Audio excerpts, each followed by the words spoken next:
suaranya Kang Cucu nih lebih jelas nih, bagus. Apa dideketin kali ya? Bismillahirrahmanirrahim. Alhamdulillahirabbil alamin. Wassalatu wassalamu asyrafil anbiya'i wal mursalin sayyidina wa maulana Muhammadin wa ala alihi washabihi ajmain. Amma ba'du. Alhamdulillah kita pada malam ini dapat bertemu kembali dalam kajian memahami bahasa Al-Qur'an. Puji dan syukur kita sampaikan kepada Allah Subhanahu wa taala atas nikmatnya dan kita masih diberikan umur, kesehatan yang masih bisa kita bersilaturahim. Salawat dan salam kita sampaikan juga kepada Nabi Muhammad SAW, kepada para keluarga, para sahabat dan para pengikut sampai akhir zaman. Hari ini kita bermuajah kembali, kita bertemu dalam rangka kajian memahami bahasa Al-Qur'an alumni PB angkatan 25. Semoga tetap bersama. Dan sebelum kita memulai acara kajian ini, marilah kita membaca surat Al-Fatihah. Semoga apa yang akan kita pelajari menjadi berkah dan bermanfaat bagi kita semua. Ila hadratin Nabil Mustafa Rasulullah SAW wa ala alihi wa Al-Fatihah. A'udzubillahi minasyaitonirrajim. Bismillahirrahmanirrahim. Alhamdulillahirabbil alamin arrahmanir rahim. Yaumiddin. Iyyaka na'budu wa iyyaka nasta'in. Shiratal mustaqim. Shiratal ladzina an'amta 'alaihim ghairil maghdubi 'alaihim waladdallin. Amin. Terima kasih Bapak-bapak semua dan Ibu-ibu. Kita memulai kajian ini, silakan kepada Ustadz Samsudin untuk memulainya. Wassalamualaikum warahmatullahi wabarakatuh. Waalaikumsalam warahmatullahi wabarakatuh. Terima kasih Kang Cucu. Alhamdulillah. Assalamualaikum warahmatullahi wabarakatuh. Alhamdulillahirabbil alamin. Asyhadu an la ilaha illallah wa asyhadu anna muhammadan abduhu wa rasuluh. Allahumma shalli ala sayyidina Muhammad wa ala alihi washabbihi ajmain. Puji syukur kita panjatkan kepada Allah Subhanahu wa taala, shalawat dan salam semoga Allah limpahkan kepada suri teladan kita Nabi besar Muhammad sallallahu alaihi wasallam, kepada keluarga, sahabat dan pengikutnya hingga zaman. Alhamdulillah malam hari ini kita bisa bermuajah kembali setelah minggu lalu karena ada agenda kita mendoakan teman kita, sahabat kita, ya, almarhum Agus Mustafa. Pada hari ini kita melanjutkan lagi dan kita ya doakan mudah-mudahan Mas Arya Wiguna ya dan istri lupa nama istri.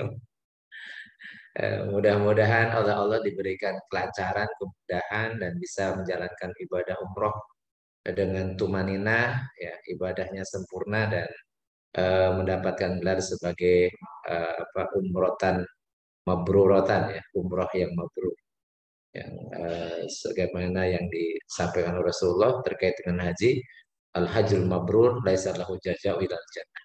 Haji mabrur itu adalah tidak ada balasannya selain surga. Insya Allah, karena umroh adalah bagian atau disebut dengan haji kecil.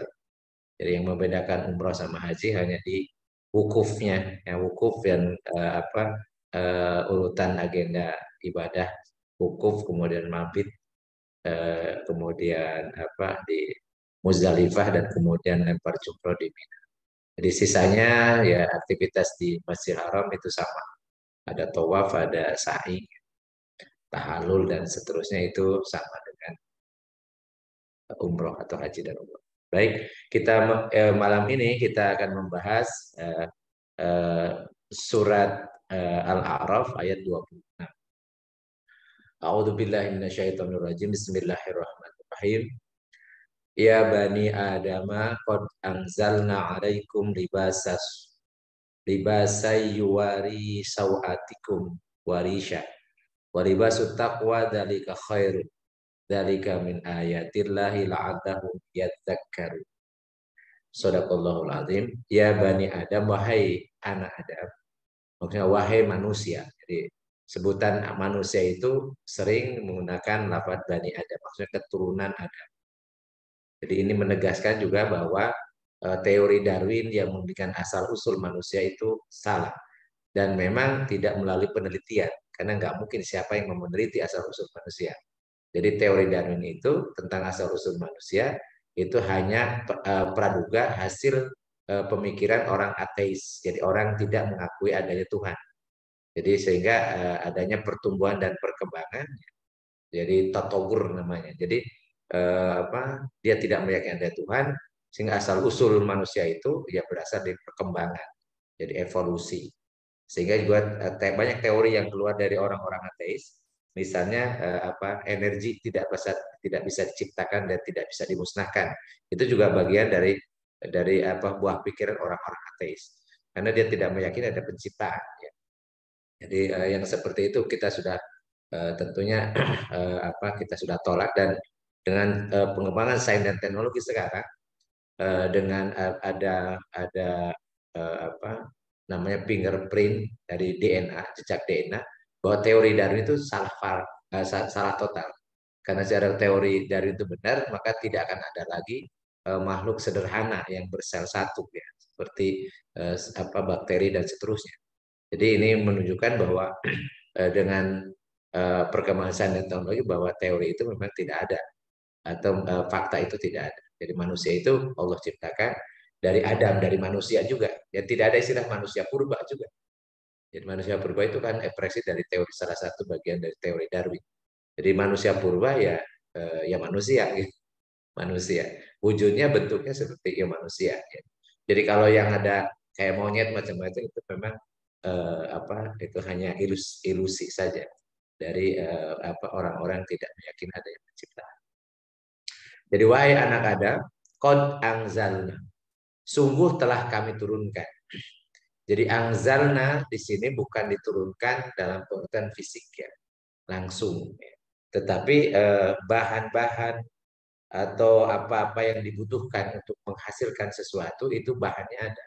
Allah yang menciptakan dan Allah yang menentukan. Jadi kami Allah, jadi kalau menggunakan na untuk Allah itu bukan berarti Allah jamak. Anzalna bermakna anzal tu, aku telah menurunkan. Atau kalau tepuna itu sebagai penghalus dari lapan kami, bukan banyak tetapi Allah dan para malaikat, atau kami dalam pengertian aku. Jadi anzalna Allah, aku telah menurunkan alaikum atas kalian wahai Bani Adam libasan. Libasan itu artinya pakaian. Pakaian. Pakai tanwin artinya pakaian apa? Apapun jenisnya. Dan ini menunjukkan bahwa bukan berarti Allah menurunkan langsung lembaran-lembaran kain atau dalam bentuk sudah jadi pakaian, tetapi bahan-bahan baku untuk membuat pakaian itu sudah Allah siapkan.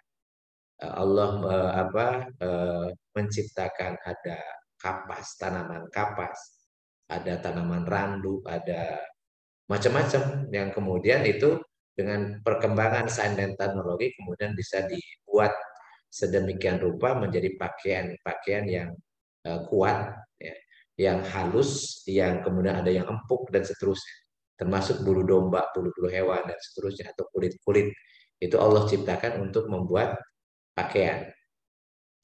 Yang fungsi pakaian itu yuwari sawatiku. Jadi yang digunakan untuk menutup aurat.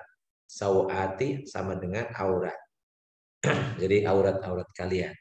Warisha dan wa-nya waw atau dan risha artinya perhiasan. Jadi yang indah. Jadi pakaian indah itu risha namanya. Ya, kemudian di bahasa Indonesia ada bahasa pelajar rias. Rias itu sebenarnya tadi untuk bagaimana berhias dengan yang indah-indah. Itu namanya dari bahasa Arabnya risha. Jadi Allah menciptakan atau menurunkan pakaian fungsinya untuk menutup aurat kalian dan perhiasan yang indah. Jadi yang indah berupa perhiasan dalam bentuk pakaian. Ya, jadi pakaian yang model ada macam-macam lah. Jadi termasuk dulu yang ketika turun ayat ini terkait pakaian orang-orang Arab yang indah itu dari sutra. Makanya kemudian di dalam menggambarkan tentang surga itu banyak disebutkan dengan pakaian-pakaian sutra. Gitu. Karena dulu yang indah, yang bagus, yang empuk, yang lembut itu adalah pakaian yang yang terbuat dari sutra. Artinya teknologi pakaian yang dari benang-benang sutra itu sudah ada ketika Rasulullah SAW hidup. Walibasut taqwa dalika khairun. Dan pakaian takwa itulah yang lebih baik. Ya, nanti kita jelaskan kenapa disebut takwa itu sebuah pakaian. Dan kenapa lebih baik daripada pakaian-pakaian yang lain. Yang mahal-mahal pun tidak bisa mengalahkan pakaian takwa. Zalika yang demikian itu min ayatillahi, bagian dari tanda-tanda kekuasaan Allah, la'allahum, agar hukumnya kepada Bani Adam, agar manusia ini yadzakkarun, mereka selalu ingat. Jadi selalu ingat akan nikmat Allah. Jadi yang tentunya nikmat yang paling besar ya, adalah nikmat iman. Sehingga kalau misalnya kita ingat, orang yang ingat kepada Allah atau zikir ya, itu pasti orang yang dapat nikmat yang terbesar, yaitu nikmat iman. Nah, kemudian nikmat lainnya bagi manusia yang membedakan dengan makhluk yang lain adalah nikmat akal. Jadi manusia itu menjadi makhluk yang mulia, yang diserahi otoritas untuk mengatur dunia atau bumi ini itu karena akalnya. Dan banyak orang yang tidak bersyukur atas nikmat yang sangat luar biasa itu berupa nikmat akal. Bahkan sekarang ini banyak orang tidak menggunakan akalnya. Artinya dia tidak pandai bersyukur, tidak menggunakan akal sehat. Padahal nikmat akal itulah yang mengakibatkan manusia bisa mengembangkan potensi-potensi yang Allah ciptakan di alam dunia ini menjadi sesuatu capaian yang luar biasa. Dulu ya tidak terbayang ketika zaman Rasulullah SAW itu manusia bisa terbang ya, bisa terbang. Makanya kemudian Rasulullah SAW diberikan kendaraan ketika Isra Mi'raj ya, dengan buraq. Nah, buraq itu seperti apa? Itu nggak tahu. Tapi ternyata dengan dengan akal manusia itu manusia bisa membuat yang semisal buraq, yang semisal buraq gitu. Jadi dulu mungkin tidak terbayang ada binatang yang Allah ciptakan itu bisa lompatannya, bisa dalam waktu yang sangat singkat bisa berjalan ya, dari Mekah ke Palestina ya. Jadi kemudian itu jangan sangat cepat. Padahal pada saat itu perjalanan kalau dari Masjidil Haram ke Masjidil Aqsa itu berapa hari gitu. Jadi dulu nyaris tidak mungkin, tapi ternyata sekarang bisa. Manusia pun bisa membuat sesuatu yang bisa punya kecepatan yang sama dengan buraq. Atau kemudian bagaimana dulu disebutkan dalam Al-Quran itu ada perahu bisa berlayar, bisa berada di lautan. Dulu tidak terbayang bahwa di lautan bukan hanya perahu yang bisa terangkut, bahkan kapal sangat besar yang muatannya bisa beribu ton bahkan kemudian bisa terangkut. Itu juga luar biasa, itu bagian dari tanda-tanda kekuasaan Allah. Sehingga termasuk bagaimana Allah menurunkan bahan-bahan baku untuk pembuatan pakaian itu harus disyukuri, harus diingat ya. Sehingga di akhir ayat ini mengatakan min ayatillah. Dan Allah mengingatkan bahwa semua ini adalah nikmat yang Allah berikan untuk manusia, agar manusia ini selalu ingat kepada Allah yang telah memberikan itu semua. Nah, di dalam ayat yang pertama ketika Allah menyeru anak-anak Adam bahwa Allah telah menurunkan pakaian, kemudian di ayat ini menunjukkan fungsi pakaian. Fungsi pakaian itu ada dua. Kalau pakaian yang berupa fisik ya. Yang pertama sebagai penutup aurat, yang kedua sebagai perhiasan. Dan ini ada hukum tersendiri karena namanya penutup aurat, auratnya mana? Aurat yang mana yang harus ditutup? Maka Allah kemudian menjelaskan aurat wanita dan aurat pria berbeda. Jadi aurat wanita nanti ada penjelasan di ayat ya, sebagai dalilnya. Aurat wanita itu tergantung dia berada di hadapan siapa, pihak laki-laki yang melihat dia. Karena terkait dengan menutup itu kalau ada orang lain ya. Karena kalau seandainya dia sendirian ya boleh sebenarnya. telanjang boleh, walaupun ada larangan, karena di sekitar kita ada makhluk gaib yang mereka bisa melihat kita, tetapi kita tidak bisa melihat mereka. Siapa? Itu malaikat. Malaikat kita kemanapun kita pergi, ada 4 malaikat yang menyertai kita. Malaikat Rokib dan malaikat Atid, yaitu sebelah kiri dan sebelah kanan, ya, sebelah kanan dan sebelah kiri. Kemudian ada malaikat penjaga siang dan malam yang di depan dan di belakang. Mereka adalah makhluk gaib. Kita tidak bisa melihatnya, tidak bisa mengindranya, tetapi mereka melihat kita. Maka Rasulullah SAW wanti-wanti pesan jangan suka telanjang bulat karena malu sama malaikat. Jadi ini harus kita pahami. Tetapi tentunya yang terkait dengan menutup itu, syariat itu untuk ketika berhadapan dengan manusia yang lain, yaitu dengan laki-laki. Maka aurat wanita ketika di hadapan suami, ini suami boleh melihat seluruh tubuhnya. Nah, kenapa? Walaupun ada makruh kalau telanjang bulat ya, tetapi ingat bahwa Allah menciptakan gorizatun naluri biologis. Penampakannya adalah tertarik dengan lawan jenis, yaitu munculnya syahwat. Jadi muncul syahwat itu bagian dari fitrah. Ketika seorang laki-laki melihat wanita, maka akan muncul syahwat. Karena memang ada goriza di situ, ada naluri biologis. Sehingga kata Rasul, kalau kau melihat wanita cantik di jalan, segera pulang. Atau ketika dia sudah mampu untuk menikah, Rasulullah menyuruh untuk menikah. Dan kalau belum sanggup untuk menikah, padahal dia secara biologis sudah matang, maka berpuasa. Ya. Rasul mengatakan, ya ma'syarul syabab man istata'a minkum falyatajawaz fa innahu aghadul basar wa ahsanul farji. Wahai para pemuda, kalau sudah sudah mampu secara fisik dan juga mampu memberi nafkah, maka dia harus menikah. Karena nikah itu akan menundukkan pandangan dan akan menjadi pengekang hawa nafsu. Aghadul basar wa ahsanul farji, mensucikan kehormatan. Waman lam yasti fa'alai bisaum, siapa yang belum sanggup untuk menikah, maka dia hendaklah berpuasa. Fa innahu lahu wijaun, karena berpuasa itu menjadi tameng, jadi perisai untuk tidak berbuat maksiat. Nah, makanya ketika suami istri, maka ya tidak ada batasan aurat. Kalau seorang istri kepada suaminya atau suami kepada istrinya, dan bahkan memang harus munculkan syahwat supaya untuk libakoinau, supaya menghasilkan keturunan. Gitu. Jadi ini yang pertama. Kemudian kalau mahram, mahram itu siapa? Mahram itu adalah orang yang haram dinikahi. Makanya sering kita salah, ya. Berangkat haji harus dengan muhrim katanya.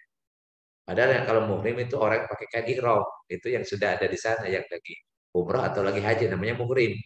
Kalau mahram itu haram dinikahi. Mahram itu haram dinikahi. Sehingga suami itu bukan mahram. Kalau suami mahram itu jadi gugur nikahnya. Karena haram menikahi kalau mahram ya. Jadi sering salah juga. Ini sama mahramnya gitu. Padahal suaminya. Di suami itu bukan mahram, dia suami gitu. Karena kalau menikah dengan mahram ya batal nikahnya, nggak sah. Tidak sah. Jadi yang di mahram itu adalah bapak. Di dalam surat An-Nur ayat 31 sebutkan bapak, anak laki-laki, saudara laki-laki, ya, paman gitu ya. Jadi dan seterusnya itu bagian dari mahram. Ya. Dan kalau mahram wanita boleh, jadi mahram itu boleh melihat tempat melekat perhiasan. Ya, dalam surat An-Nur ayat 31 nanti kita jelaskan. Yaitu aurat ringan. Jadi tempat melekat perhiasan itu biasanya di mana? Ada di telinga, ada di leher. Sehingga mungkin kepala ya boleh kelihatan di hadapan mahram. Kemudian rambutnya tentunya ya. Kemudian lengan, perhiasan itu ada di lengan. Ya, tidak sampai ke ketiak ya. Jadi sampai sikut itu biasanya. Kemudian betis, tidak sampai ke paha, itu untuk melekat perhiasan. Jadi wanita boleh kelihatan tempat melekatnya perhiasan, itu aurat ringannya di hadapan mahramnya. Kemudian ada ajnabi, orang lain, laki-laki yang lain. Maka laki-laki yang lain itu dia tidak boleh melihat wanita kecuali wajah dan kedua telapak tangannya saja. Ya, sebagaimana disampaikan oleh Rasulullah SAW. Jadi ini aurat wanita. Kemudian aurat laki-laki antara pusar sampai lutut. Jadi pusar masuk ya, pusar sampai lutut. Jadi paha itu bagian dari aurat. Sehingga kalau kita mau olahraga tetap harus nutup itu, nutup paha karena bagian dari aurat. Nah, ini terkait dengan aurat. Jadi fungsi pakaian adalah menutup aurat dan juga menutup perhiasan. Beberapa ayat tentang wajibnya menutup aurat diantaranya adalah surat An-Nur ayat 31. Wa kullil mu'minati yaghdudna min absorihinna wa yahfadna furujahunna wa la yubdina zinatahunna illa ma dhahara minha wal yudribna bi khumurihinna ala juyubihinna wala yubdina zinatahunna illa li buulatina al ayat seterusnya. Jadi dan katakanlah kepada para perempuan yang beriman agar mereka menjaga pandangannya, menjaga sebagian pandangannya dan memelihara kemaluannya dan jangan menampakkan perhiasannya itu aurat ringannya kecuali yang biasa terlihat. Illa ma dhahara minha. Illa ma dhahara minha maksudnya sebagaimana yang biasa terlihat atau yang boleh kelihatan. Ya, yaitu wajah dan telapak tangan. Dan hendaklah mereka menutupkan kain kerudungnya ke dadanya. Jadi khumur atau khimar adalah kerudung untuk menutupi kepala, yang itu harus dijulurkan ke dadanya. Jadi menutup bagian dada perempuan. Dan dia tidak boleh menampakkan perhiasannya, maksudnya tempat melekatnya perhiasan, itu aurat ringannya, kecuali kepada ya suami mereka, kepada bapak mereka dan seterusnya dalam ayat lengkapnya dalam surat An-Nur ayat 31. Kemudian di dalam surat Al-Ahzab 59 itu terkait pakaian kalau keluar rumah. Jadi wanita-wanita kalau yang 31 itu kaitannya dengan objek yang dia ketemu siapa, mau di rumah atau di luar rumah. Tetapi khusus pakaian di luar rumah itu surat Al-Ahzab ayat 59, ada jilbab di situ. Ya ayuhan nabiyyu qul li azwajika wa banatika wa nisa'il mu'minina yudnina 'alaihinna min jalabibihinna dzalika adna ayyurafna fala yu'dzaina wa kana Allahu ghafuran rahim.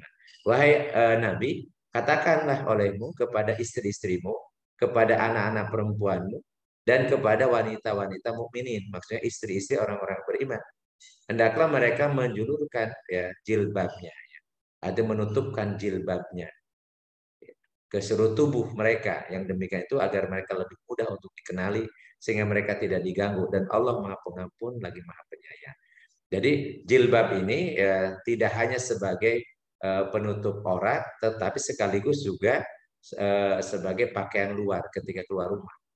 Ya, sehingga jilbab ini ya, diidentik dengan yang sekarang dia biasa pakai oleh pemerintah yang namanya gamis. Jadi pakaian luar ketika mau keluar rumah. Jadi karena kalau keluar rumah tidak hanya tertutup saja, tetapi tidak boleh menutup tubuh, tidak boleh transparan dan seterusnya. Sehingga pakaiannya dulu yang dipakai oleh wanita mukminat ketika keluar rumah pakainya sebutnya jilbab, yaitu gamis atau seperti mantel pakaian luar. Jadi dalamnya ada pakaian lagi ya, pakaian dalam. Ini terkait dengan aurat wanita. Atau Rasulullah ketika menjelaskan tentang apa saja yang menjadi aurat ya, wanita, itu beliau mengomentari ketika adiknya Aisyah yang namanya Asma binti Abu Bakar datang kepada Rasulullah dengan pakaian yang transparan. Rasulullah memalingkan muka dan mengatakan, ya Asma, innal mar'ata idza balaghatil mahid lam taslu an yura minha illa hada wa hada wa asyara ila wajhi wa kaffaihi.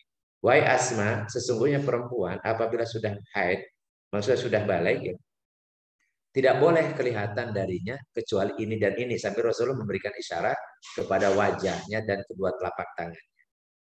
Ya, sehingga ini menunjukkan aurat wanita kalau di hadapan ajnabi, laki-laki asing ya, bukan mahram, bukan suami, maka tidak boleh menampakkan kecuali wajah dan kedua telapak tangan saja.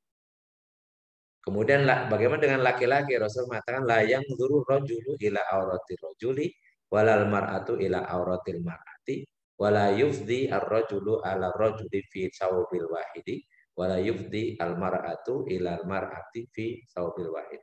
Janganlah seorang laki-laki melihat aurat laki-laki lainnya, dan demikian pula jangan perempuan melihat aurat wanita yang lainnya.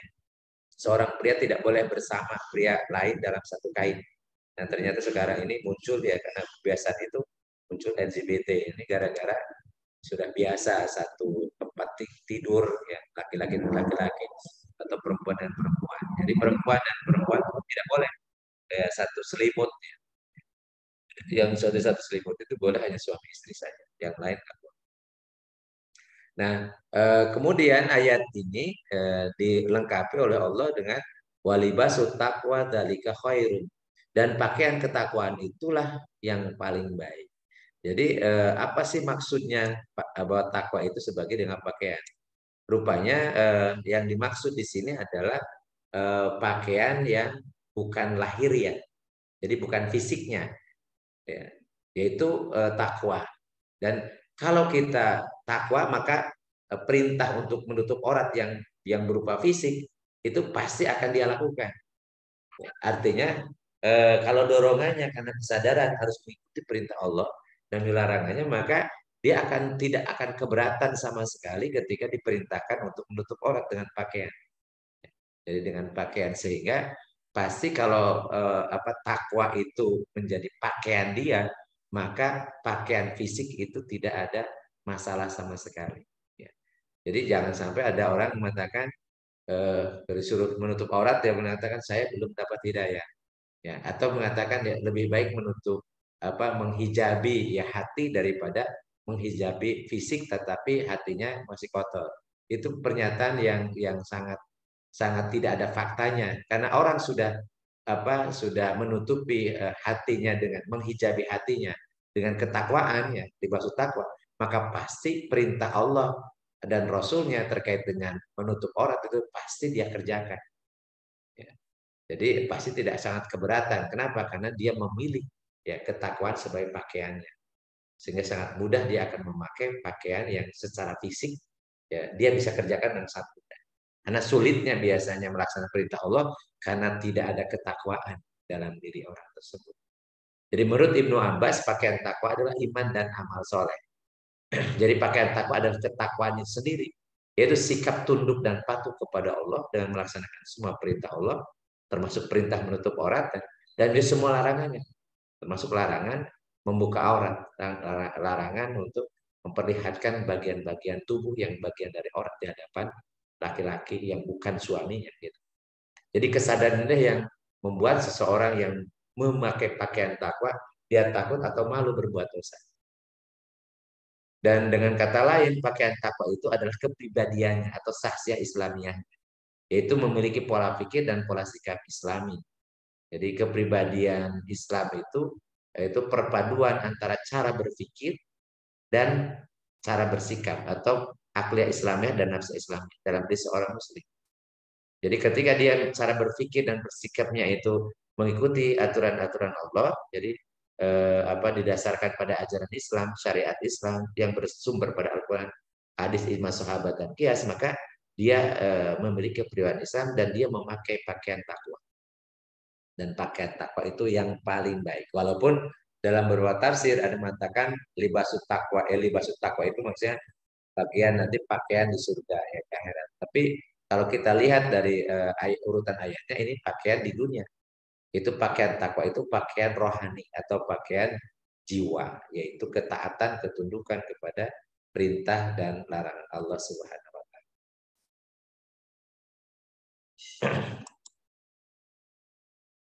Kemudian di akhir ayat 26 ini Allah berfirman, dzalika min ayatillahi la'allakum yadhakkarun. Yang demikian itu adalah bagian dari tanda-tanda kuasa Allah, mudah-mudahan mereka selalu ingat. Jadi dan semua yang telah dikurani Allah kepada kalian termasuk bukti-bukti rububiyah, keesaan, limpahan karunia dan rahmatnya kepada hamba-hamba. Jadi harapannya ketika Allah menyampaikan ayat ini, manusia itu mengingat nikmat-nikmat tersebut, kemudian bersyukur kepada Allah atas nikmat-nikmat tersebut. Sehingga intinya ya kesimpulannya dari ayat itu adalah pakaianmu itu tidak hanya sekedar aksesoris fisik belaka. Pakaianmu adalah identitasmu. Berpakaian secara Islami adalah refleksi ketaatan manusia kepada Allah Subhanahu wa taala, dan itu sebaik-baiknya pakaian. Jadi intinya di dalam Islam itu pakaian ketika dia memakai pakaian itu menjalankan perintah Allah. Sehingga kalau didasari atas kesadaran itu, maka ketika berpakaian pun kita berpahala. Ya. Ketika kita menutup aurat karena kesadaran kita bahwa ini menutup aurat itu kewajiban, maka itu berpahala. karena tadi karena ketakwaan itulah, sehingga bahkan ketika berpakaian pun Rasulullah mengajari bagaimana cara ketika berpakaian, kemudian kalau dia bisa berhias gitu. Jadi walaupun di sini fungsi pakaian itu sebagai rishun juga atau risha ya, perhiasan, tetapi diatur. Tidak boleh kemudian berhias yang berlebihan, yang disebut dengan tabaruj atau bersolek ya. Jadi tidak mesti memang pakaian itu harus misalnya hitam semua sehingga tidak ada indah-indahnya gitu. Dalam Islam boleh, boleh. Asal itu tidak mencolok dan tidak berbeda dengan kebanyakan orang. Jadi tidak sampai kategori bersolek gitu ya. Bisa walaupun pakaiannya bisa pakai kerudung, kemudian pakai jilbab, tetapi di situ justru ada tabarruj. Misalnya kerudungnya diputar-putar di macam-macam gitu sehingga orang melihat tuh merasa aneh, ini berbeda dengan yang lain. Ya, kemudian penutup auratnya juga, misalnya bajunya dibuat sedemikian rupa warnanya, kemudian modelnya dan seterusnya, ya sebagaimana yang terjadi di masa di dunia sana ya, di luar, karena pakaian tapi sebenarnya sama dengan telanjang atau bahkan bukan hanya membentuk tubuh, bahkan terlihat bagian-bagian orangnya gitu. Atau sengaja misalnya tapi bahannya mirip sekali dengan kulit ya, sehingga orang tidak bisa membedakan ini pakai baju atau tidak gitu. Itu juga tidak diperbolehkan. Jadi karena fungsinya itu harus bahwa pakaian itu untuk menutup aurat, betul-betul auratnya tertutup dan tidak hanya menyerupai. Ya, di samping tadi misalnya pakaian wanita itu tidak boleh sama dengan pakaian laki-laki. Jadi harus jelas dari awal ini pakaian laki-laki, ini pakaian perempuan dan seterusnya, sehingga ketika seorang mukmin dan mukminah ini berpakaian dan kesadaran dia melaksanakan perintah Allah ini dan berkaitan fungsi dari pakaian itu, maka itu bagian dari ibadah. Ya, beruntunglah orang yang punya kesadaran ya, ketaatan kepada Allah dan Rasulnya, karena semua yang dia lakukan kalau berdasarkan Al-Quran dan As-Sunnah, kesadaran itu maka dinilai sebagai ibadah. Maka tugas dia sebagai hamba Allah yang wa ma khalaqtul jinna wal insa illa liya'budun akan terwujud, termasuk ketika berpakaian. Dan ketika berpakaian pun nanti bukan hanya sekedar menutup aurat, tapi boleh jadi perhiasan. Tetapi batasannya jangan sampai perhiasan itu melampaui keumumannya, itu jangan sampai bersolek atau kategori tabarruj. Walau alam bisawab ya, untuk selanjutnya nanti kita bisa perdalam dengan diskusi atau juga teman-teman ada yang share ya, yang terkait dengan keseharian kita semua. Saya kembalikan waktunya ke Kang Cucuk, makasih. Ya, terima kasih Pak Ustadz apa yang sudah disampaikan. Untuk teman-teman ada yang mau ditanyakan silahkan. Cuman saya menginginkan dulu Pak Ustadz, saya juga baru tahu ternyata di dalam tadi ada pernyataan bahwa jilbab itu sama dengan gamis ya. Iya. Jadi ada pakaian itu ada dua. Ada pakaian penutup aurat, pakaian bisa di dalam rumah nih. Di dalam rumah, di situ seorang wanita itu dilihat ketemu siapa. Kalau di situ misalnya ada tamu, maka dia tetap harus menutup aurat, walaupun di rumah nih. Tapi tidak mesti pakai jilbab, karena pakaian rumah. Karena jilbab itu kaitannya dengan keluar rumah. Walaupun di keluar rumah misalnya ya kecil kemungkinan bertemu dengan orang lain misalnya, tetap aja pakaian keluar rumah bagi wanita itu pakai jilbab. Jadi jilbab itu pakaian luar. Jadi setelah kemudian tertutup auratnya, itu tidak cukup. Misalnya pakai kulot atau pakai kaos misalnya ya, tertutup aurat. Itu kalau di rumah, dalam rumah oke. Tapi kalau begitu keluar rumah tetap harus pakai pelangkepan, gamisnya itu. Dan gamis pun tadi tidak boleh tipis, tidak boleh untuk tubuh, ya gitu. Tetap aja gitu ya. Di samping tetap harus menunjukkan pandangan juga. Jangan sampai pakaiannya pakaian syar'i tapi matanya jelalatan. Ya, karena ada juga wanita yang mata jelalatan, ada, apalagi kalau laki-laki gitu ya. Iya. Jadi memang ini harus saling menjaga. Itulah Islam, bagaimana indahnya mengatur, berarti menjaga kehormatan manusia, baik laki-laki ataupun perempuan. Ya, jadi tadi di dalam pakaian dalam itu hanya menutup aurat, tanpa jilbab nggak ada masalah. Tapi kalau keluar rumah tidak hanya menutup aurat, tetapi harus pakai jilbab. Ini ayat Al-Ahzab 59 itu memang terkait dengan keluar rumah, bukan pakaian di dalam rumah. Terus ada lagi Ustadz yang katanya tidak boleh seperti punduk unta. Ya. Kerudung itu. Ada lagi Jadi itu, ada kebiasaan ya kaitan dengan kerudung ya. Katanya yang kalau sekarang kan kalau kerudung namanya berhijab gitu. Padahal hijab itu ada penghalang. Kalau hijab itu penghalang. Jadi penyekat gitu itu hijab gitu. Jadi kalau pakaian itu namanya khumur. Khumur itu kerudung. Dan kerudung itu harus menjulurkan ke dada. Jadi untuk penutup dada. Nah, sementara ada kebiasaan ya dulu ya pada zaman jahiliyah itu wanita pakai kerudung, ya, tetapi rambutnya diucuk ke atas sehingga kayak punuk unta gitu. Dan itu kaitannya dengan tabarus karena bersolek untuk cari perhatian. Ya, ya, ya. Nah, makanya sering kali kan di kita juga begitu ada misalnya ada acara walimah macam-macam tuh. Dihiasnya kemudian kerudungnya pakai kerudung ya, nutup orang. Tetapi kayak dipuncung-puncung ke atas ya itu namanya tabarruj. Karena orang jadi mengundang perhatian orang. Ini kan aneh gitu ya. Ya. Ya. Dan salah satu yang dicela oleh Rasulullah adalah yang pakai kerudung seperti punuk unta karena rambutnya ini ke atas kemudian ditutup. Jadi kadang menuncung gitu ya. Jadi ya artinya bentuknya itu udah ketahuan gitu dan itu juga kebiasaan ya zaman jahiliyah. Memang kebiasaannya tabaruj disebutkan wala tabarujah tabarujah jahiliyah. Jangan kalian bertabaruj bersolek ala orang-orang jahiliyah dulu. Salah satunya ketika pakai kerudung pun zaman jahiliyah itu ya kayak punuk unta itu. Jadi cung-cung gitu. Alhamdulillah kalau Ahwati yang di Zoom ini saya lihat sudah bagus ya kerudungnya ya. Ya, sudah bagus. Nggak ada yang cung gitu ya. Oke, Ustadz makasih. Udah Silakan. Daniel kelihatannya ada yang mau ditanya. Silakan udah Daniel. Iya, Assalamualaikum warahmatullahi wabarakatuh. Waalaikumsalam. Ini kan sudah jelas surahnya, sudah jelas ayatnya gitu ya. Nah, ada beberapa ulama, entah saya nggak ngerti dari mana mereka menginterpretasikan sehingga seolah-olah permisif dengan wanita yang tidak menggunakan hijab gitu ya. Saya nggak tahu dari mana mereka menggunakan.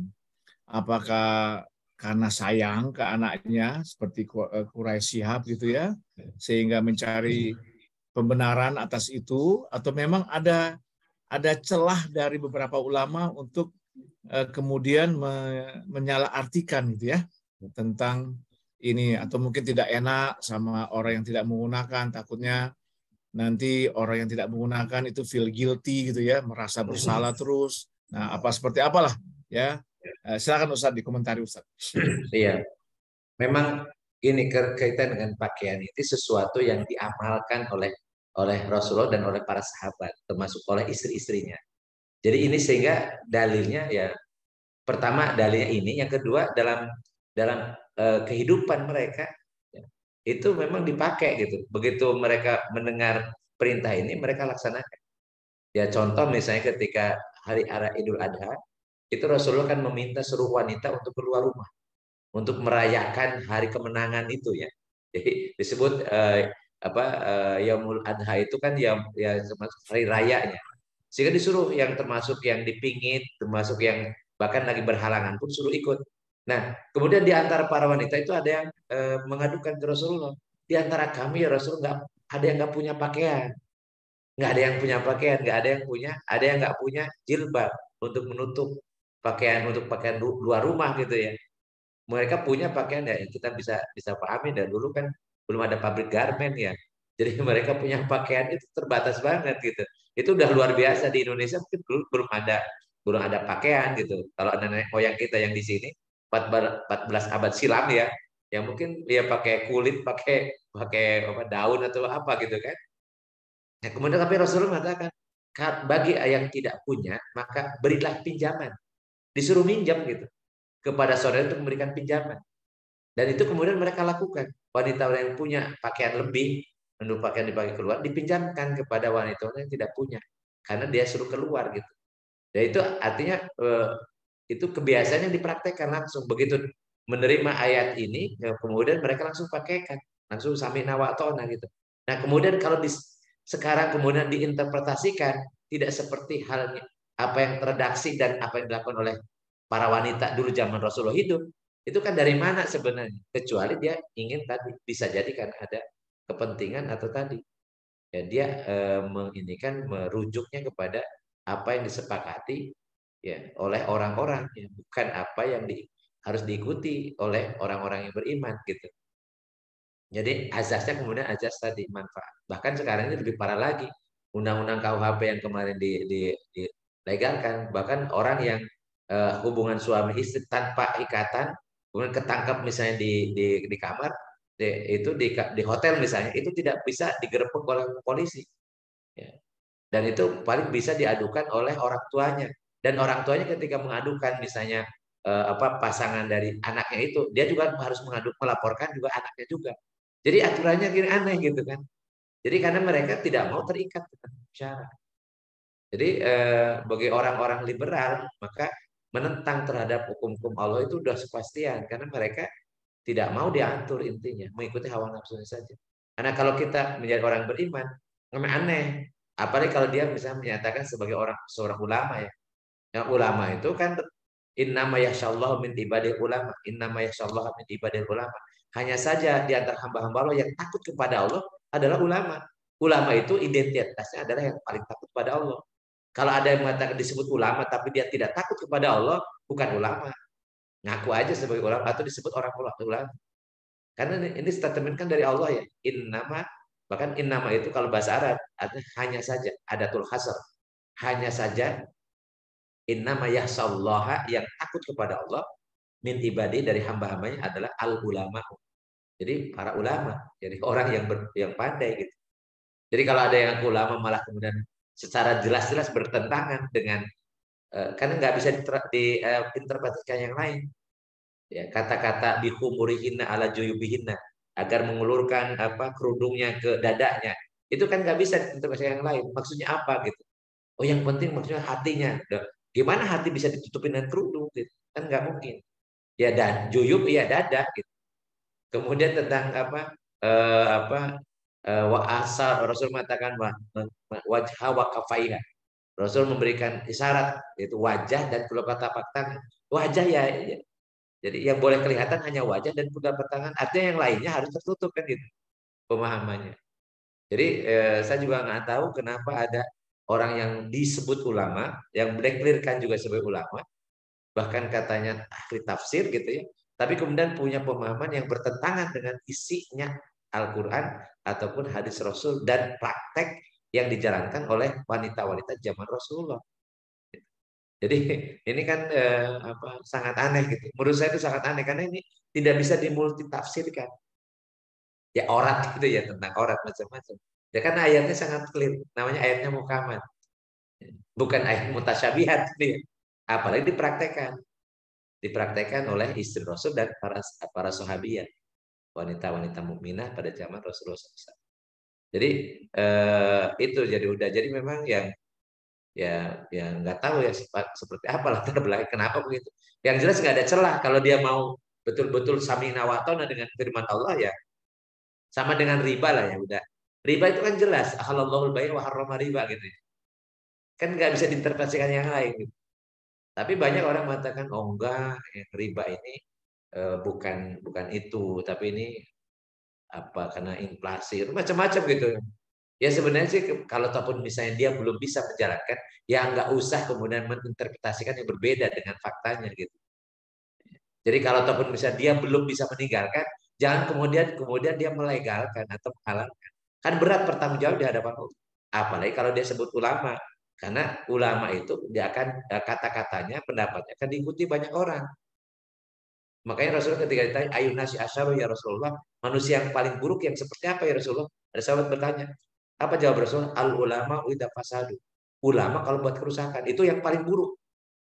Karena orang bodoh kalau buat kerusakan sendiri dia. Tapi kalau ulama buat kerusakan diikuti oleh banyak orang. Dan dia nanti panen dosa yang mengalir dari dari murid-muridnya, ada pengikut-pengikutnya. Berat sekali. Makanya pada posisi seperti ini ya keterlaluan kalau ada yang mengaku diri ulama tapi berani menghalalkan yang diharapkan Allah, atau sebaliknya. Jadi bukan hanya menghalalkan diharamkan, mengharamkan yang halal tuh nggak boleh. Kan akhir ini begitu, ada yang mengharamkan rokok itu hukumnya haram. Dari mana hukumnya haramnya rokok? Merokok itu mungkin, merokok itu perbuatan ya. Itu kalau ada larangan gitu pun. Tapi kalau rokok kan benda. Apalagi kita tahu rokok itu dibuat dari tembakau, kemudian dari rempah. Ya, kemudian itu dibungkus dengan kertas. Ya, dari haramnya dari mana? Nggak ada dalil yang mengharamkan tentang benda-benda ini. Gitu. Tapi kan dengan serampangan. Mungkin dia karena dia tidak mau ya. Beda lagi dengan merokok. Kalau merokok perbuatan. Bisa jadi gitu ada hukum misalnya haram atau tadi makruh terkait dengan perbuatan merokoknya. Tapi banyak orang sekarang kok mudah mengharam. Ada juga muncul ya.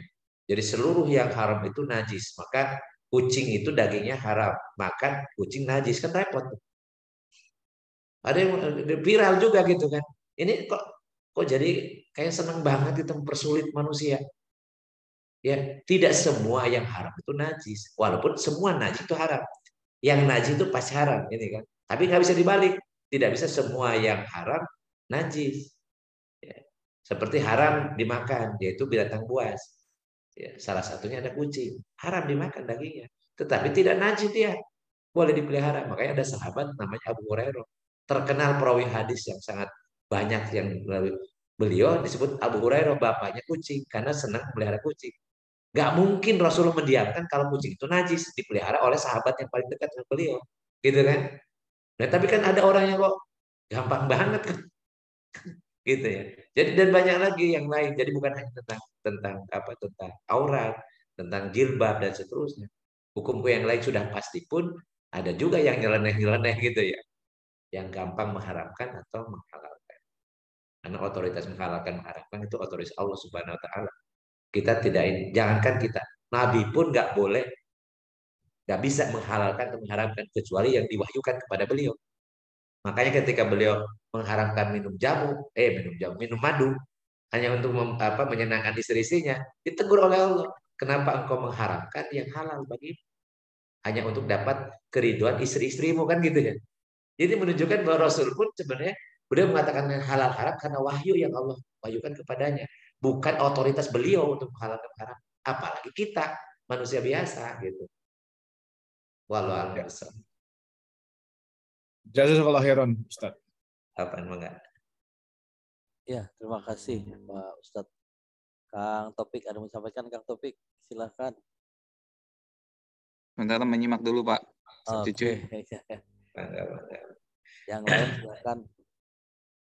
Sambil jalan nih Pak Ustadz. Itu kan ada sekarang yang pakai cadar. Nah, cadar itu kan yang bisa dilihat kan hanya muka saja. Muka saja. Nah, Mata saja. cadar kan hanya mata ya. Iya. Dengan telapak tangan. Itu gimana Ustadz? Jadi sebenarnya yang digunakan, yang mewajibkan itu sebenarnya dalil yang khususnya untuk istri Rasul. Jadi ada apa asbabulnya. Jadi dulu kebiasaan sahabat itu kalau bertamu ke Rasul itu senang kalau dijamu itu berlama-lama. Ya, pernah Rasulullah ketika menikahi Zainab bin Jahsy, yang beliau bikin walimah, diundang para sahabat.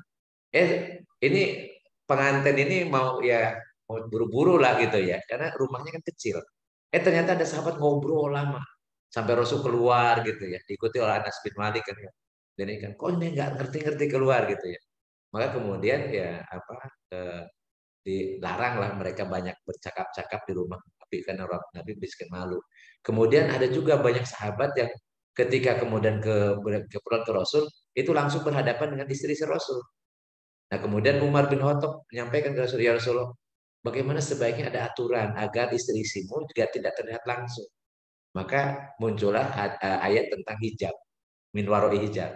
Dan kemudian terkait dengan pakaian juga supaya ada perbedaan antara wanita, antara istri Nabi dengan yang bukan istri Nabi gitu. Maka selain wajah dan hanya wajah telapak tangan itu untuk istri, untuk selain istri Nabi. Untuk istri Nabi itu khusus. Jadi tidak kelihatan kecuali mata saja yang bisa melihat. Termasuk wajah pun ditutup gitu. Nah, kemudian diambillah oleh salah satu mazhab di antara para mazhab itu bahwa yang berlaku untuk istri Nabi berlaku juga untuk istri-istri orang yang beriman. Maka kemudian mereka mewajibkan juga menutup wajahnya, hanya menyisakan mata saja gitu. Ya, itu salah satu pendapat dari Imam Mazhab, Imam Hambali. Makanya yang mengikuti mazhab Hambali ya pakai ya kalau di sini yang biasanya ikut Salafi ya itu pakai burqa atau pakai apa? Pakai cadar. Tetapi sebenarnya kalau kita mengikuti apa yang disampaikan oleh Rasulullah ketika mengomentari Asma binti Abu Bakar, adiknya Aisyah, ketika datang ke Rasul mengatakan, ya Asma innal mar'ata idza balaghatil mahid lam yaslu an yura illa ada wa asyaru ila kaf ila wajhi wa kafai. Rasul mengatakan, wahai Asma, apabila wanita sudah haid, maksudnya sudah balik, nggak boleh kelihatan dari kecuali ini dan ini, sampai Rasul memberikan isyarat kepada wajahnya dan kedua telapak tangan. Telapak tangan itu ini. Ya, ini. Jadi punggung tangan masuk telapak tangan, kafain. Kafain itu batasnya dari pergelangan tangan ini. Jadi kalau misalnya ibu-ibu sholat menutup aurat ya, ingin menutup aurat itu nggak mesti harus mukena ya. Jadi pakaian luar itu yang tadi jilbab itu sudah cukup. Ya, yang penting tadi jadi pakaian jilbab itu ketika pas di lengan di sini ada pengikat gitu ya sehingga tidak kelihatan ya. Karena ini boleh kelihatan. Jadi dan itu diisyaratkan oleh Rasulullah kecuali wajah dan kulit pakaian ini berlaku untuk istri-istri selain istri Rasul. Jadi yang terlihat ketika di hadapan orang-orang umum, orang-orang ajnabi bukan mahram ya, itu adalah wajah dan kedua telapak tangan saja. Itu baik ketika sholat ataupun di luar sholat. Nah, kan kita ini kenapa justru bikin mukena dulu ya? Banyak bikin mukena. Karena ketika keluar rumah tidak menutup aurat semuanya. Sehingga kalau mau sholat dianggapnya menutup aurat itu kalau untuk sholat saja. Ya, sehingga dulu ada cerita nih waktu saya masih di Mahad Al Azhar dulu di dekat warung jambu itu di Yapis ya. Kan dulu ada bemo tuh. Bemo itu dari Taman Kencana itu ke bawah itu pakai bemo kan.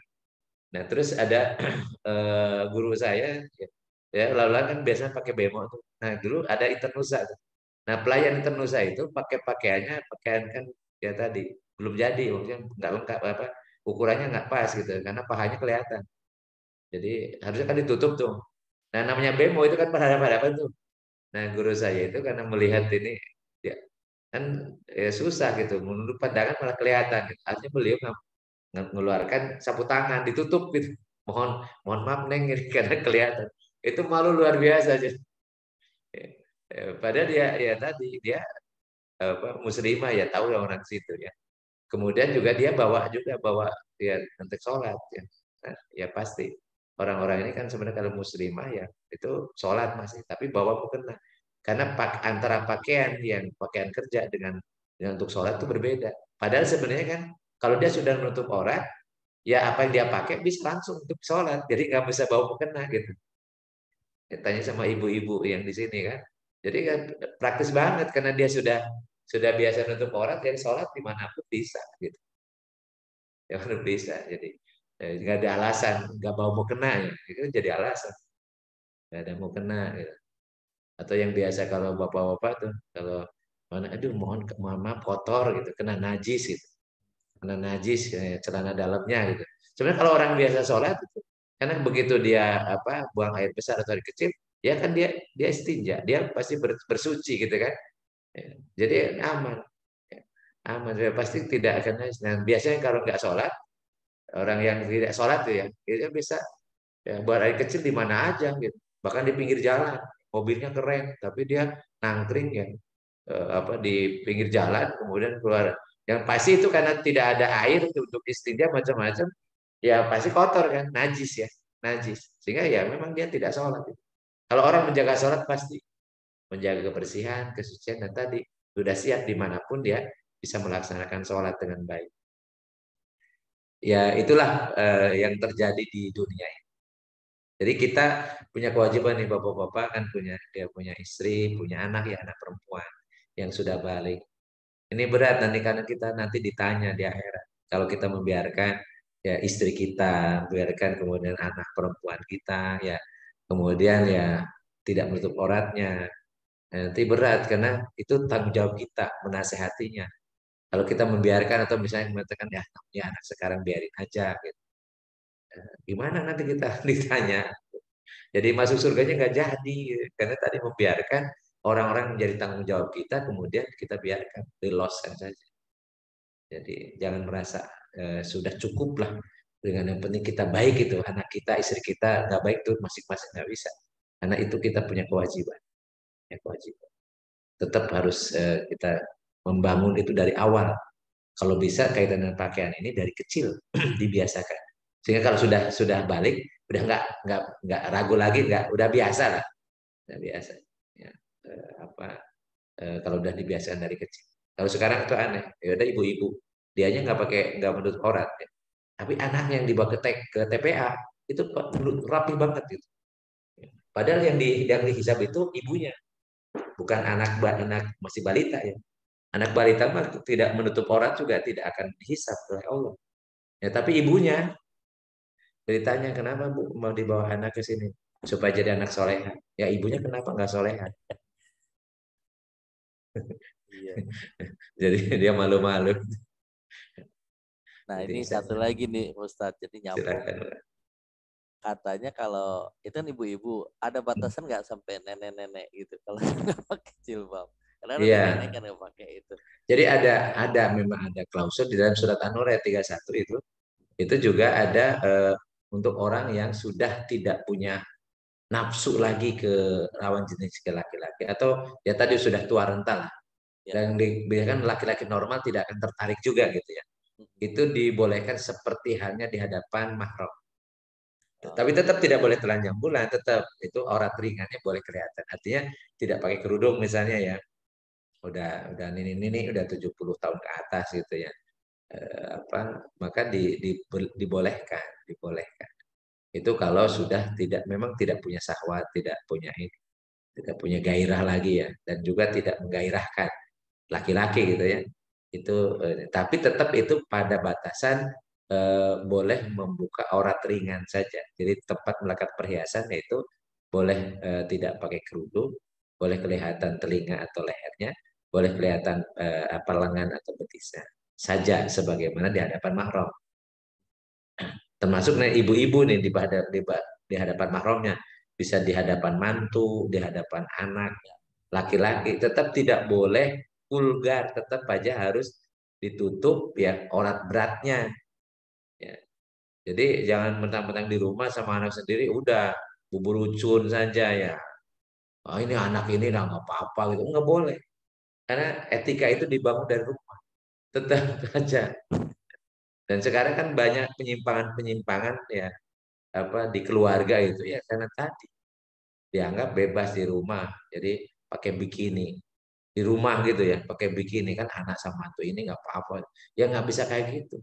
Kita ini bukan orang liberal gitu, bukan orang yang permisif gitu ya.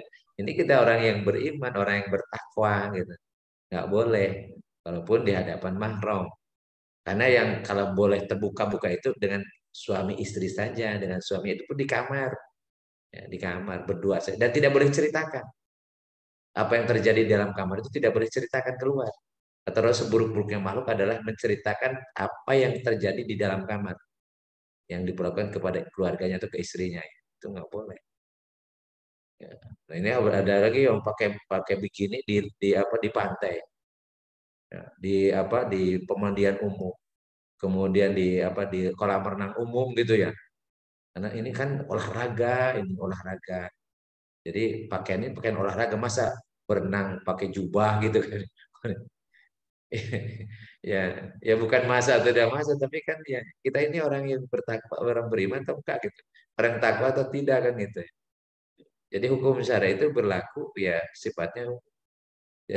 Jadi karena ini dalam karena tuntutan misalnya kayak pemain bola ya kan, orang jagokan Maroko itu ya pemain bola, ya tetap ada pelanggaran tuh ya karena dia pakai celana pendek gitu.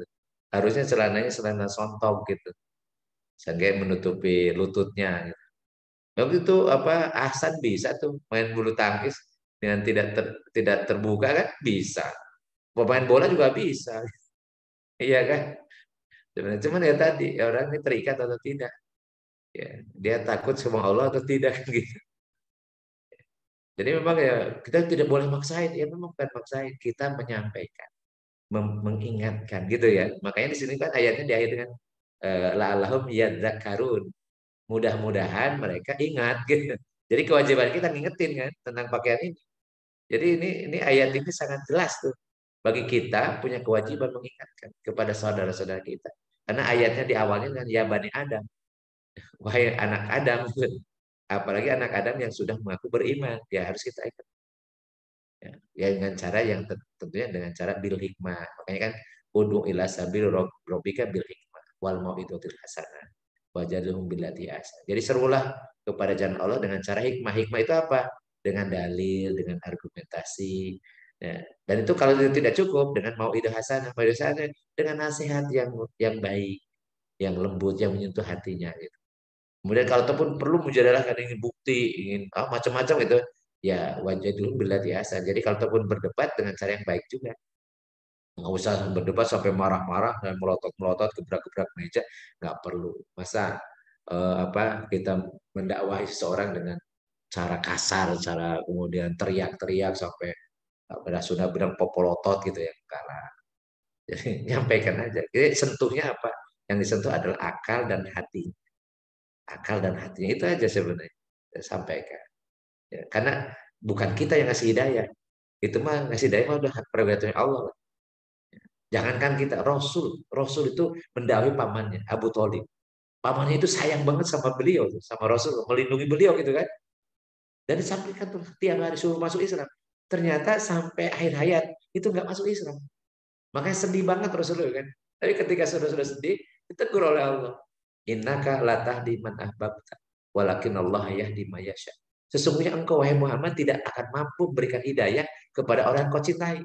Tapi Allah lah yang akan memberikan hidayah kepada siapa yang Allah kehendaki. Gitu ya.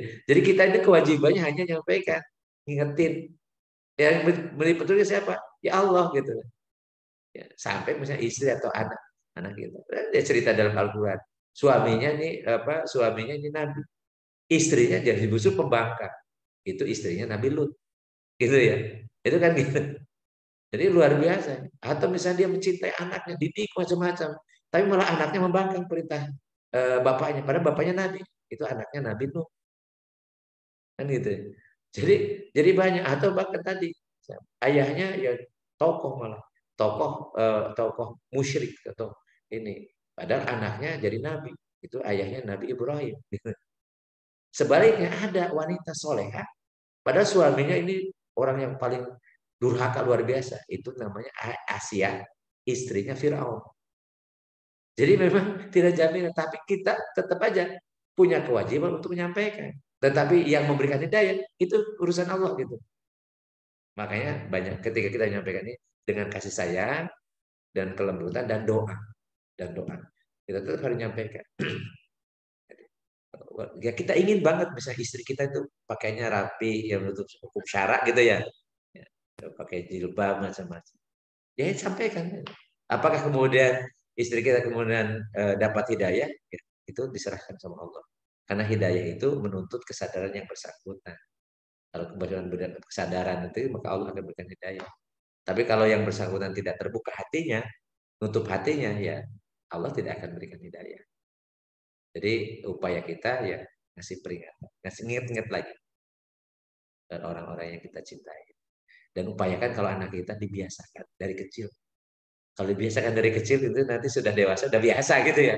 Malah justru begitu terbuka auratnya, wah dia ada sesuatu yang kayak untuk aib gitu ya. Itu karena refleks saja. Karena kebaikan itu memang harus dibiasakan. Jadi kebaikan itu harus dibiasakan. Kalau tidak dibiasakan susah. Ya seperti misalnya sholat malam harus dibiasakan. Kalau usia kita ini udah di atas 50, sholat malam itu harus dibiasakan, dipaksakan awal-awalnya. Ya. Tapi begitu harus dibiasakan, sehingga nanti ya apa ya malah kalau tidak sholat malam kayaknya ada yang hilang, ada yang kurang gitu. Nah itu udah berarti sudah menjadi bid'ah namanya, yang menjadi kebiasaan. Wallahu a'lam bishawab. Ya, terima kasih Pak Ustadz. Dan Baik, sampaikan lagi ini kepada teman-teman, ada yang mau disampaikan? masih ada waktunya? Masih ada ya. Masih ada 15 menit. Jadi dari tadi Pak Ustadz kita bicaranya wanita terus Pak Ustadz nih. Nah, wanitanya tidak ada yang nanya ya? Ya, yang lakinya ini Pak, kita kan Iya. pakai celana pendek nih. Nah ini mungkin sekarang mulai dikurangin kali. Kadang-kadang kan cuma di rumah. Tapi tiba-tiba mau ke warung. Kan kadang-kadang mau ke warung jalan gitu. Pakai celana pendek lagi. Tapi ya itu. Iya.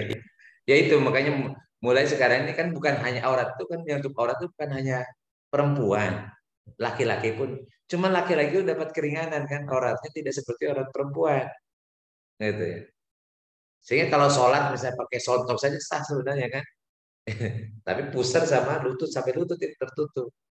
Nah, cuma masalahnya tadi karena orang dia sudah biasa namanya olahraga, ya kan, biasanya pakai ya celana pendek. Dan pasti kalau olahraga di tempat umum pasti kelihatan gitu. Dan bagi laki-laki di hadapan siapapun, di hadapan laki-laki lagi atau di hadapan perempuan sama. Auratnya itu juga. Beda dengan perempuan. Kalau perempuan tergantung di hadapan laki-laki siapa. Ya. Antara mahram dengan bukan mahram itu beda gitu. Tapi kalau laki-laki sama saja. Dia boleh kelihatan semuanya itu di hadapan istrinya doang. Lagi berduaan. Di rumahnya pun tadi sama misalnya benda mahramnya misalnya tadi berikan anak-anak perempuan beliau misalnya kita ini anak punya anak perempuan tetap kita harus menutup.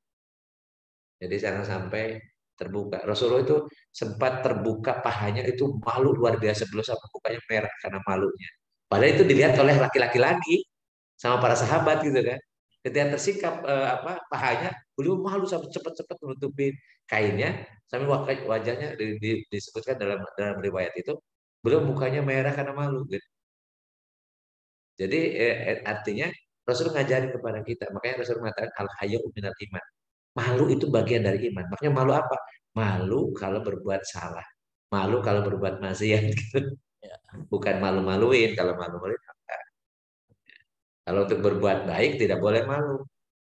Saya mah mau ngaji malu. Kenapa? Karena sudah tua, nggak bisa ngaji. Lo jujur parah lagi. Ya.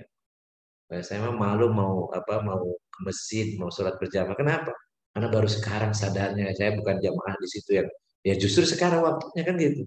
Ini malu yang salah. Ini bukan malu sebagian dari iman. Ini namanya malu-maluin.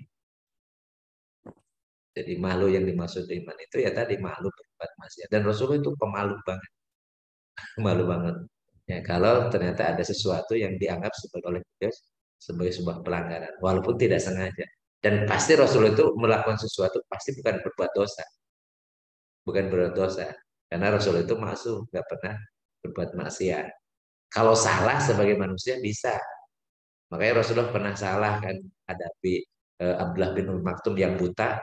Beliau lebih memilih menghadapi para pembesar Quraisy gitu ya.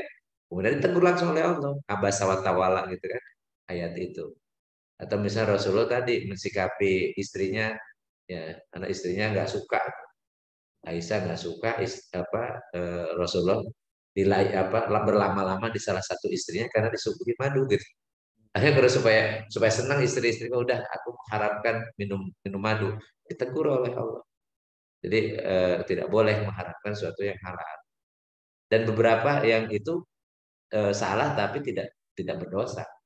Jadi karena semua aulawiyat aja pilihannya saja, prioritasnya yang salah. Gitu. Karena Rasulullah sebagai manusia biasa. Wallahu a'lam bishawab. Ini ibu-ibu biasanya ada yang nanya. Tadi ibu biasanya. Mungkin lagi ini. Nanya Ustadz. Silakan. Silakan. Iya, Assalamualaikum Ustadz. Waalaikumsalam. Sehat semuanya. Alhamdulillah. Ya Ustadz ini aja nanya apa nih mungkin bahasa Arabnya Ustadz ini kan saya lagi baca tafsir Jalalainnya ya dari penjelasan Ustadz tadi ini kan saya tuh ya walaupun bahasa Arab juga nggak ngerti-ngerti tetap baca di Jalalain juga.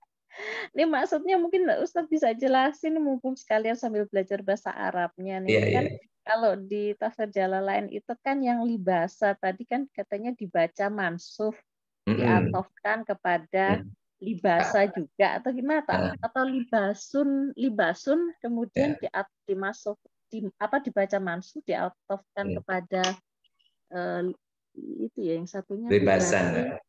libasu. Ya kan satunya libasan, satunya libasu Libasu.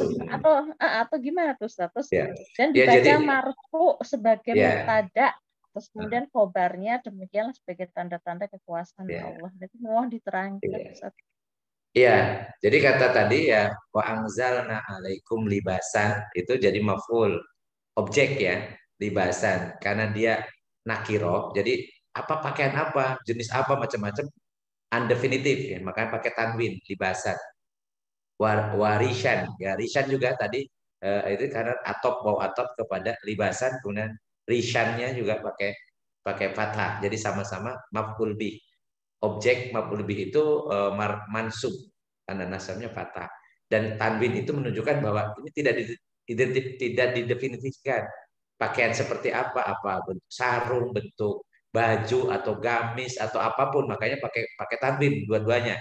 Perhiasan seperti apa? Perhiasan apa? Aksesoris, kemudian ada motif atau ada potongan, ada macam-macam, itu tidak disebutkan. Ya. Selama tidak tabaruj itu boleh. Keindahan untuk hiasan pakaian itu boleh. Tapi batasannya jangan sampai tabaruj seperti tabaruj jahiliyah dulu gitu kan. Makanya tidak mesti harus pakai pakaian hanya warna hitam doang gitu. Tidak ada motif-motifnya, boleh pakai batik, pakai ya yang ibu-ibu yang di sini gitu, nggak ada masalah. Tidak dilarang karena memang fungsi pakaian bukan hanya untuk tutup aurat tapi juga untuk perhiasan, ya kan? Untuk berhias yang indah, yang bagus ya. Jadi batasannya yang tadi disebutkan oleh Al-Qur'an, tabarruj dan jangan seperti tadi punuk unta dan seterusnya gitu. Kita bisa baca di situ. Nah, bagaimana dengan libasut takwa? Kalau dalam ayat yang mushaf yang kita terima punya libasut takwa. Libasut takwa ini berarti tidak sadi atof dari libasan dan warisan. Jadi bukan atof lagi, itu sudah independen sendiri. Maka kalau libasut takwa disebutnya mubtada. Mubtada. Jadi mubtada artinya kalimat baru. Itu jumlah ismiyah libasut takwa. Jadi ini artinya libasut takwa ini punya pengertian tersendiri.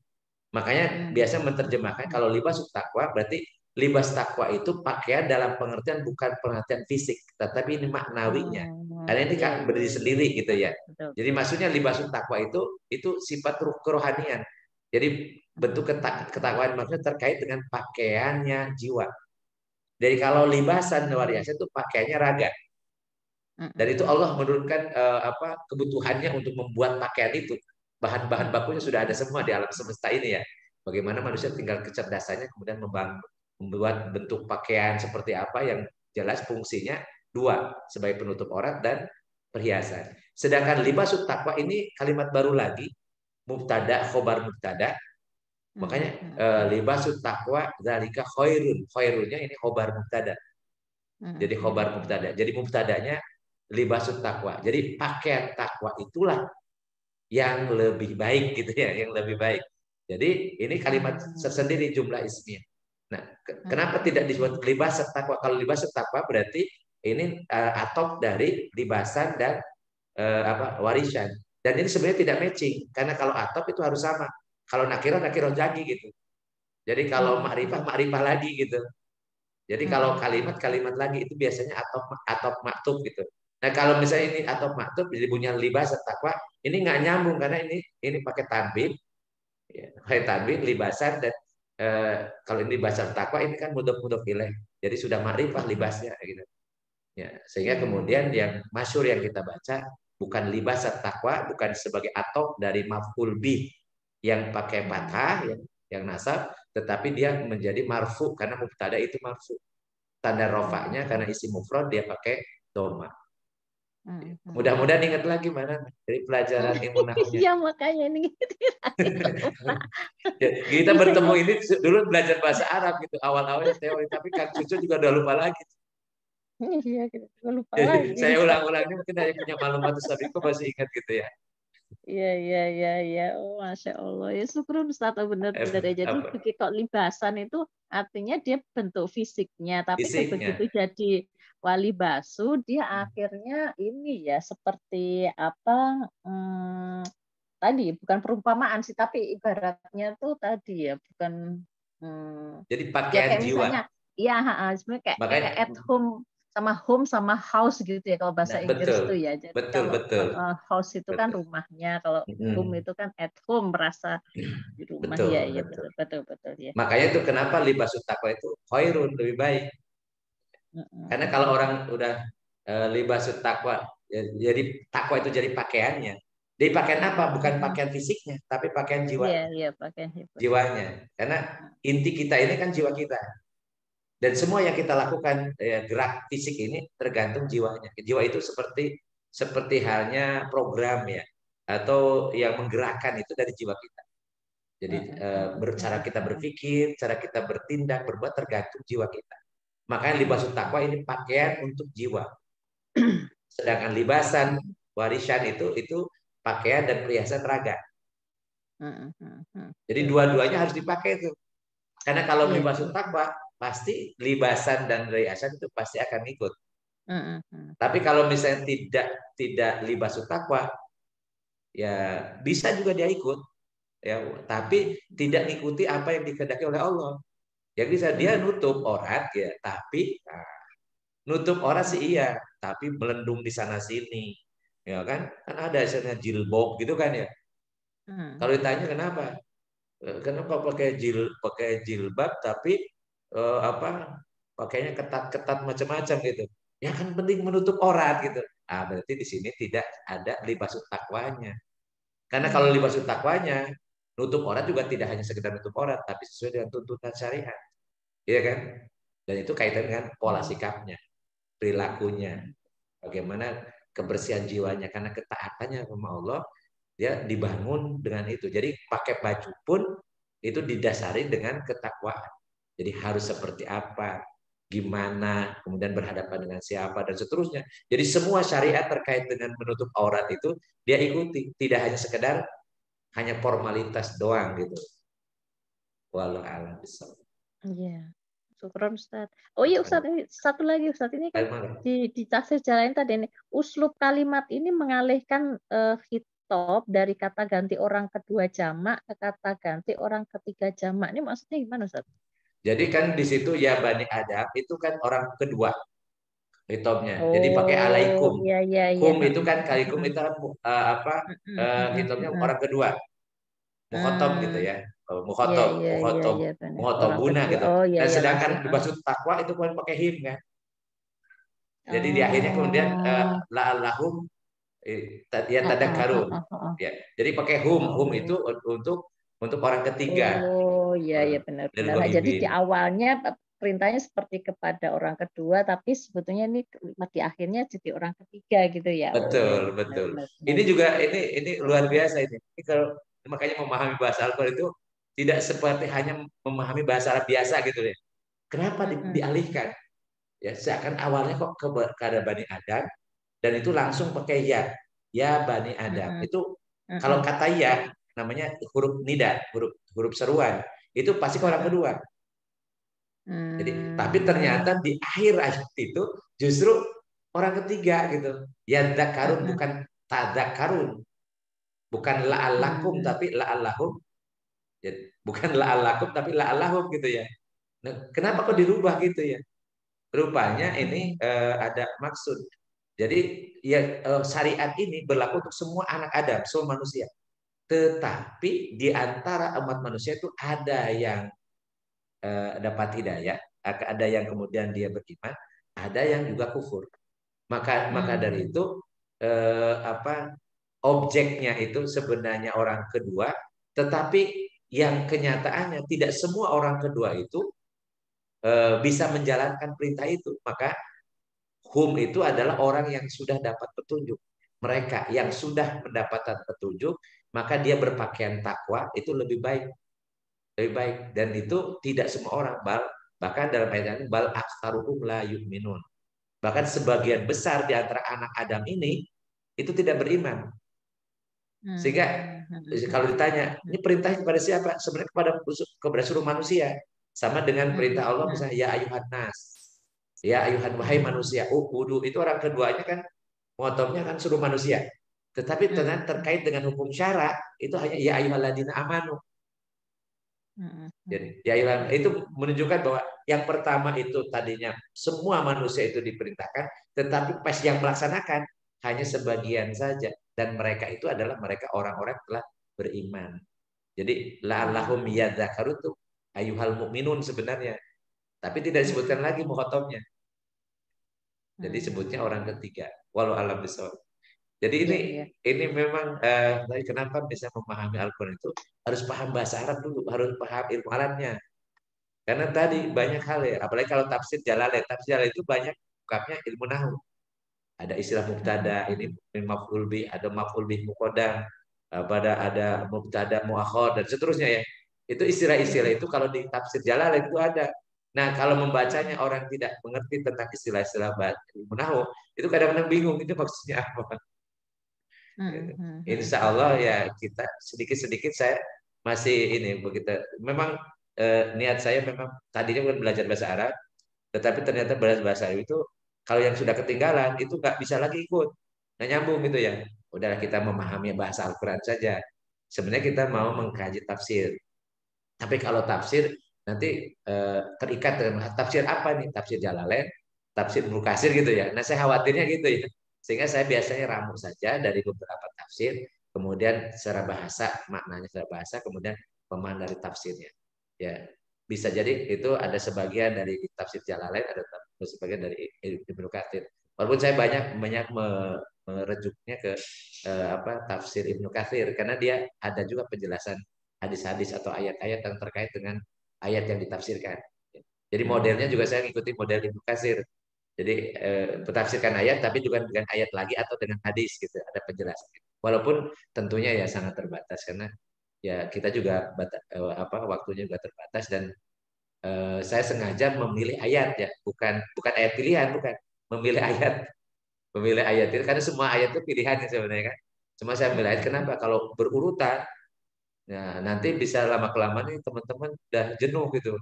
Karena kadang-kadang mungkin satu juz gitu, itu ceritanya topiknya tidak banyak, jadi bisa diulang-ulang gitu ya. Nah, makanya saya kemudian milih-milih aja, dan tapi itu saya bikin tertib. Kemarin surat Al-A'raf ayat 16-17, sekarang Al-A'raf 26, mungkin nanti Al-A'raf dari berapa, kemudian berikutnya ke surat berikutnya gitu. Jadi sebenarnya sengaja saya pilih dan ada topik di situ yang bisa kita kaji, bisa kita diskusikan. Ya. Tapi kalau misalnya teman-teman punya ada masalah yang lain, ada pertanyaan yang lain, boleh, nggak ada masalah. Ya, ada masalah. Ya kalau saya bisa, saya jelaskan. Kalau nggak bisa, jadi PR. Ya. Saya juga nggak boleh memaksakan diri. Mentang-mentang sudah dipanggil ustadz, pokoknya nggak ngerti pun dijawab saja, ngawur gitu, nggak boleh. Nggak boleh, ngeri nanti saya. Ini nggak punya ilmu ngomong gitu kan gitu ya. Makanya saya di grup selaweh nggak pernah komentar karena saya nggak punya ilmunya tentang itu. Biar aja udah aja yang komentarin. Saya paling komentari cuma bikin ketawa aja. Kalau tidak punya ilmunya itu. Oh ya, Mbak Nana nggak gabung ke ini ya, ke Selaweh ya. Ada grup khusus itu. Oh. Grup khusus itu, grup oposisi. Grup oposisi. Saya kadang ngeri-ngeri nih komentar-komentarnya. Iya. Untung Mbak Nana nggak dimasukin ke situ. Iya, nggak ikutan. Kayak Kang Cucu juga nggak ikut ya? Nggak ada. Kebanyakan grup. Kadang saya senyum-senyum aja saya. Ya. Karena sadis-sadis itu jangan ikut ya ke sana, sadis-sadis itu. Itu promotornya sama tuh, adminnya sama. Sama Ustadz, nyambung nih kalau nanti mungkin ada masalah acara adab tentang walimatul menghadiri atau yang mengadakan walimatul urus. Itu juga perlu Ustadz. Iya, jadi perlu gimana kita kalau dapat undangan, wajibkah hukumnya, terus kalau yang double waktunya, terus mana didulukan, apakah tetangga, kerabat, itu kan ada tuh. Terus adab yang menyelenggarakan walimatul urus itu gimana kalau orang ngasih uangnya dicatat atau disebutkan atau bagaimana, ada gitu macam-macam Ustaz. Bahasan khusus ya tentang wali. Ya, mungkin perlu tuh Ustaz karena siap. Dari catatan ya.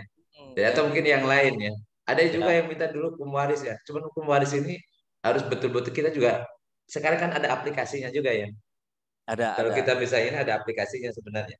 Jadi kalau kalau kita hukum waris mungkin kita harus ada aplikasi yang bisa kita tutorial di situ gitu ya. Betul. Tapi ya yang secara apa yang mudah-mudah yang menjadi keseharian ya bolehlah kita jelaskan. Termasuk gini kalau masalah fikih kan di situ juga ada khilafiyah. Ya, Fikih apapun ya, fikih dakwah, fikih ibadah, fikih muamalah itu pasti di situ ada khilafiyah. Yang paling repot itu kalau ada sekelompok orang yang menutup khilafiyah dalam masalah fikih ini kan parah banget. ya, Karena mereka tidak belajar usul fikihnya. Jadi gini, kalau masalah fikih itu bukan akidah. Jadi bedakan nanti hukum syarah dengan akidah. Akidah itu memang tidak ada khilafiyah. Ya hitam putih saja. Saklek-saklek itu harus memang tasdikul jazm gitu ya. Dalilnya pun harus yang tidak ada khilafiyah.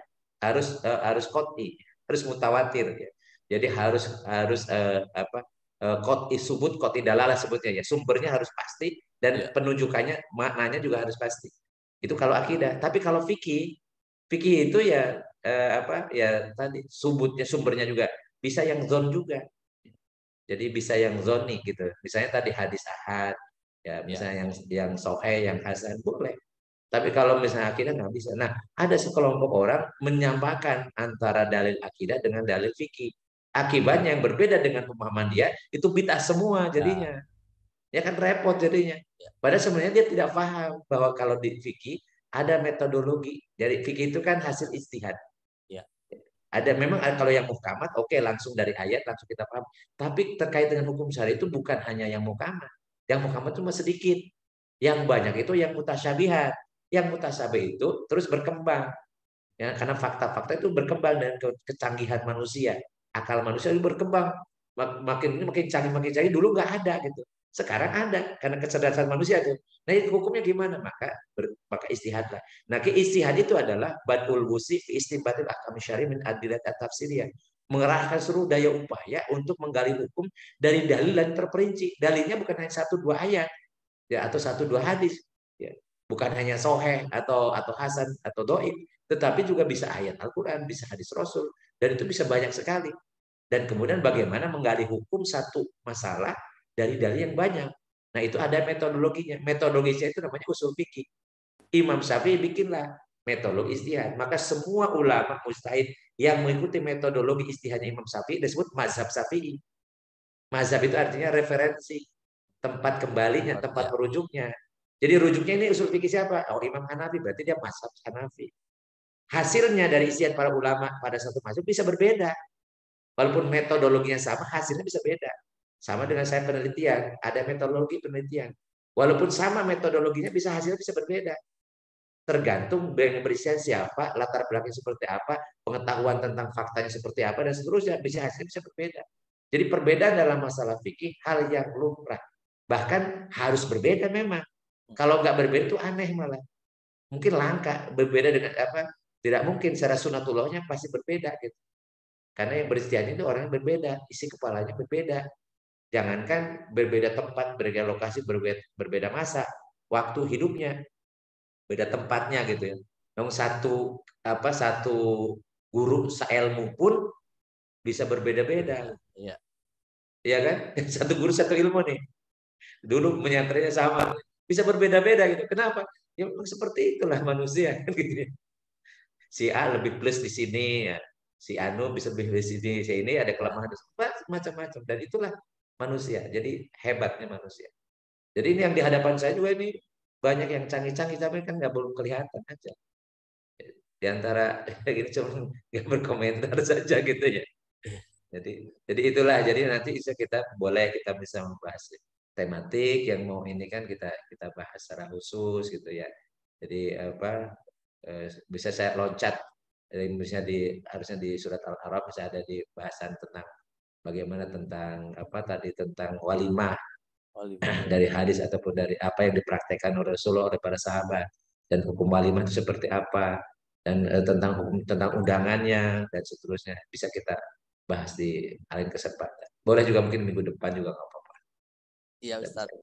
Usul aja Ustaz. Siap, siap. Oh. Udah Daniel juga boleh usul ya. Tapi kayaknya udah ngantuk dia. Ngantuk. Ya, karena udah ngantuk kita Ustaz. tutup aja ya. Tutup, mangga Ustaz, silahkan. Baik teman sekalian, mudah-mudahan Allah senantiasa memberikan yang terbaik untuk kita semua. Kita menjadi orang-orang yang husnul khatimah. Amin. Karena sudah waktunya kita sekarang ini banyak bertobat dan banyak beramal soleh. Jadi nggak ada waktu lagi kita untuk berbuat maksiat, untuk mengotori jiwa kita ya. Kita mohon pada Allah agar Allah melindungi kita semua, melindungi anak-anak, cucu-cucu kita, kemudian memberkahi semua umur kita, semua aktivitas kita, dan mudah-mudahan Allah menjadikan kita orang-orang yang istiqomah dalam kebaikan. Allahumma sholli wa sallim wa barik ala sayyidina wa habibina wa karimina wa nurina wa lana Muhammad wa sallim wa radiyallahu tabaraka wa ta'ala sahabat Rasulullah ya. Allahumma anfa'na bima 'allamtana wa 'allimna ma yanfa'una wa zidna ilman nafi'an. Allahumma yassir lana umurana kullaha wa la tu'assir. Allahumma yassir maqasidana. Rabbana la tuzigh qulubana ba'da idh hadaytana wa rahmatan innaka antal wahhab. Rabbana atina fid dunya hasanah wa fil akhirati hasanah wa qina adzabannar. Wa sallallahu ala sayyidina Muhammadin wa ala alihi wasallam. Subhanakallahumma bihamdika asyhadu an la ilaha illa anta astaghfiruka wa atubu ilaik. Subhana rabbika rabbil izzati amma yasifun wa salamun alal mursalin walhamdulillahi rabbil alamin. Billahi taufiq hidayah. Assalamualaikum warahmatullahi wabarakatuh. Waalaikumsalam warahmatullahi wabarakatuh. Syukron, jazakallah Ustaz. Jazakallah khairan Ustaz. Om cucu semuanya. Ya, Ketemu pekan terima depan. kasih semua teman-teman Tutup jamaah. ya. Sehat Salam selalu. ya. Oke. Assalamualaikum. Waalaikumsalam warahmatullahi wabarakatuh.